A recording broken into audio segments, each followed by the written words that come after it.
அஸ்ஸலாமு அலைக்கும் வரஹ்மத்துல்லாஹி வபரகாத்துஹு. அன்பார்ந்த அனைத்து உறவுகளுக்கும் இனிய இரவு வணக்கம். இதோ ஆரம்பித்தது குவைத்தில் மழை. இந்த மழை இன்ஷா அல்லாஹ் எதிர்வரும் வியாழக்கிழமை வரைக்கும் பார்த்திங்கன்னா குவைத்தில் தொடரும் அப்படின்னு தெரிவிச்சிருக்கிறாங்க. அதே போல் காலநிலை ஆய்வாளர்களுடைய எச்சரிக்கை, இடி மின்னலுடன் கூடிய அதிகூடிய மழை பதிவாகக்கூடும் குவைத்தின் பல பகுதிகளிலையும் அப்படின்னு தெரிவிச்சிருக்கிறாங்க. குறிப்பாக வாகன சாரதிகள் தயவு செய்து வேகத்தை கம்மி பண்ணிக்கோங்க. குறிப்பாக இதில் முக்கியமான விடயம் என்னென்னா மூடு பனி. குவைத்தில் மழையோடு சேர்ந்து வரப்போகும் மூடு பனி. மழை ஒரு பக்கம்னா பனிப்பொழிவு ஒரு பக்கம். இந்த மாதிரி இருக்கும்போது ட்ராவல் பண்ணுறது மிகவும் ரிஸ்க்காக இருக்கும். இன்ஷா அல்லாஹ் எல்லாரையும் எல்லாம் வல்ல இறைவன் பாதுகாக்கணும். ரொம்ப கவனம். அதே போல் சில இடங்களில் நம்ம நினச்சி பார்க்காத, எங்களுடைய இலங்கையில் இப்போ ரீசெண்டாக நடந்ததும் அதே மாதிரி தான் உங்களுக்கே தெரியும். ஒரு குறிப்பிட்ட கால எல்லைக்குள்ளே சடனாக வெள்ளம் நிறைஞ்சிச்சு. அதே மாதிரி தான் குவைத்துடைய சில பாலங்கள் இருக்குது இல்லையா, அதாவது கசாலி பிரிட்ஜ்,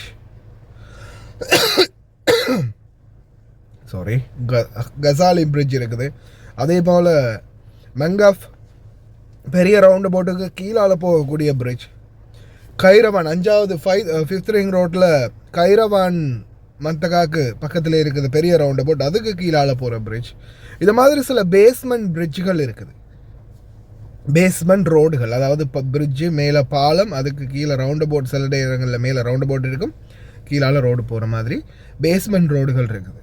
இந்த மாதிரி ரோடுகளில் லைட்டாக தண்ணி இருக்கும்போது, அதாவது 6th ரிங் ரோட்டில் கூட இந்த நிலைமை வரும். 6வது ரிங் ரோடு உங்களுக்கு தெரிஞ்சிருக்கும், மெசீலாவில் இருந்து 6வது ரிங் ரோடுக்கு வரும்போது சிக்னல் தாண்டி அந்த பிரிட்ஜு கூட வாகனங்கள் சில நேரங்களில் தண்ணீர் கொஞ்சம் ஓரளவுக்கு இருக்கும்போது நம்ம நினைக்கலாம் நம்ம போயிடலாம் அப்படின்னு.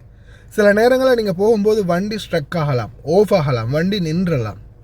அப்படி நிற்கும்போது நாம் எதிர்பாராத விதமாக, ஏன்னா பல பகுதிகளில் இருக்கக்கூடிய தண்ணீரும் அந்த மழை தண்ணீரும் அடித்து செல்லப்பட்டு அந்த கான் வழியாக தான் போகிறது. அப்படி போகும்போது சரியாக அந்த எந்தெந்த இடங்கள் அந்த பேஸ்மெண்ட் இருக்குதோ அந்த பேஸ்மெண்ட்டில் தான் தண்ணீர் நிறையும். அந்த இடத்துல நிறையக்கூடிய தண்ணீர் பல பக்கம் இருந்து பெய்து வடிந்து ஓடக்கூடிய தண்ணீர் சரியாக அந்த இடத்துல தான் நிறையும்.